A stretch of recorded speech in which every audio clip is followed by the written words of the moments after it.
पूर्व मुख्यमंत्री लालू प्रसाद यादव का रथ किसने बनाया था, इस पे कितना खर्च आया था, कहाँ बना था, इस बस की क्या विशेषता थी, इन सभी के बारे में जानिए इन शख्स से। यही ने इस बस को बनाने में कारगर हुए थे। नमस्कार, आप देख रहे हैं अब तक बिहार न्यूज। आज हमारे साथ मोहम्मद अली जी हैं, जो पूर्व मुख्यमंत्री लालू प्रसाद यादव जी का बस बनवाए थे और मुन्ना शुक्ला के स्लीपर बस जो बिहार में पहली बार बनी थी उसको बनाने थे। ये कारीगर का उस समय काम करते थे। आज उनसे हम बातें करेंगे कि कैसे ये बनाए थे, कैसे प्लान हुआ था। इससे पहले दर्शकों, आपसे गुजारिश है कि यदि आप अब तक बिहार न्यूज़ पर पहली बार आए हैं तो चैनल को सब्सक्राइब कर लेंगे, बेल बटन दबा लेंगे और वीडियो को अधिक से अधिक लोगों तक चलेंगे। मोहम्मद अली जी, आपने पूर्व मुख्यमंत्री लालू प्रसाद यादव जी का रथ को बनाया था। आप उस समय कारीगर थे। कैसे आए थे और किस तरह बनाए थे, उसका प्लान क्या था, उस बस की क्या विशेषता थी? विशेषता तो ये थी कि उसमें आदमी को रहने का और जो भी परेशानी होकर जो आते हैं उसके रिलैक्स के लिए, तो यही ये था कि हमको बोला गया था और सदा इसमें कंपनी को बोला गया था कि इसको रिलैक्स के लिए चाहिए। तो रिलैक्स के लिए हम बस को ये किए थे। तो इसमें हम आप किस कंपनी में काम करते थे और कैसे यहाँ आए? तो कंपनी के लिए हम वहाँ से कंपनी तो सब खत्म हो गई, गुवाहाटी में थे। वहाँ से आने के बाद पटना में जो कंपनी में थे उस कंपनी के नाम तो हम ध्यान से उतर गया है, इसलिए कि बीमारी में हम खत्म ये हो गए थे। वो एक बंगाली की कंपनी थी, उसमें तो ये था, उसी में उसका कंपनी काम किया था, बनाया था उसको।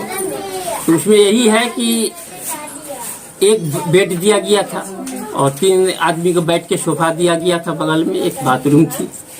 ऊपर में छत के ऊपर में 6 आदमी के लिए बैठ के बात करने के लिए गैलरी बनाया गया था। ऊपर में पानी के इंतजाम किया गया था इस बस में। और बस के चारों तरफ जितना भी जो शहीद हुए थे लड़ाई में, आज़ादी के लड़ाई में, उन लोगों का फोटो बनाया गया था। इस बस को बनाने के में कितना समय लगा था? उस बस के बनाने में शुरुआत से लेकर लास्ट तक हुए 1.5 महीना का समय लगा था। लालू जी ने ये जो रथ बनवाए थे, क्यों बनवाए थे, उसकी क्या विशेषता थी? ये विशेषता तो हमको नहीं मालूम है, इसलिए कि हमको इसे बताया नहीं गया था। हमको सिर्फ ये बताया गया था कि इसमें काम करना है। बस हम लोग काम किए थे। सिटी के गद्दी का सारा गद्दी के काम से लेकर और गोटी के काम तक हुआ। उस बस की विशेषता क्या थी? कितना देर बैठ सकता था? आरामदायक था कि नहीं? उसमें बैठने के लिए आपको किसी चीज को बात करने के लिए जितना समय चाहिए था कि इत्मीनान से बात कर सके 2 आदमी से, उतना बात आप कर सकते हैं। और उसमें एक बेड दिया गया था कि 2 आदमी आराम से सो सके। और इधर में बाथरूम था जिसमें आप ये लेटरिन जा सके और मुँह हाथ धो सके, इस सब के बीच था। ऊपर में हवा के लेकर ऊपर में बनाया गया था सीढ़ी, अंदर से सीढ़ी देकर बनाया गया था कि ऊपर में बैठ के थोड़ा सा नहीं हवा में रिलैक्स ले सके कहीं भीतरी जगह पर फंस जाने के बाद। अच्छा, उसमें लालू जी के लिए अलग व्यवस्था थी कि या 6 बेड जो बनाए थे एक साथ? नहीं, 6 बेड नहीं, 2 बेड का था। अच्छा, 6 आदमी बैठ के लालू जी से बात करने का जगह बनाया गया ऊपर में। अच्छा, ये कब की ये बात है? कब? ये 2002 होगा या 3 होगा। अच्छा, तो ये कहाँ से आप लोगों को भेजा गया था यहाँ बिहार? यहाँ हम असम से आए थे, गुवाहाटी से। असम से आए थे। 1-1.5 महीना लगा था उसको बनाने में। कहाँ बना था? ये कंकरबाग में। अच्छा मोहम्मद अली जी, आप मुन्ना शुक्ला के स्लीपर बस को भी यहाँ बनाए थे? हाँ, वही उसी में, जो यहाँ नहीं बना था पहले, दिल्ली से बन के आती थी और पहली बार उसमें आप कारीगर के रूप में थे। हाँ।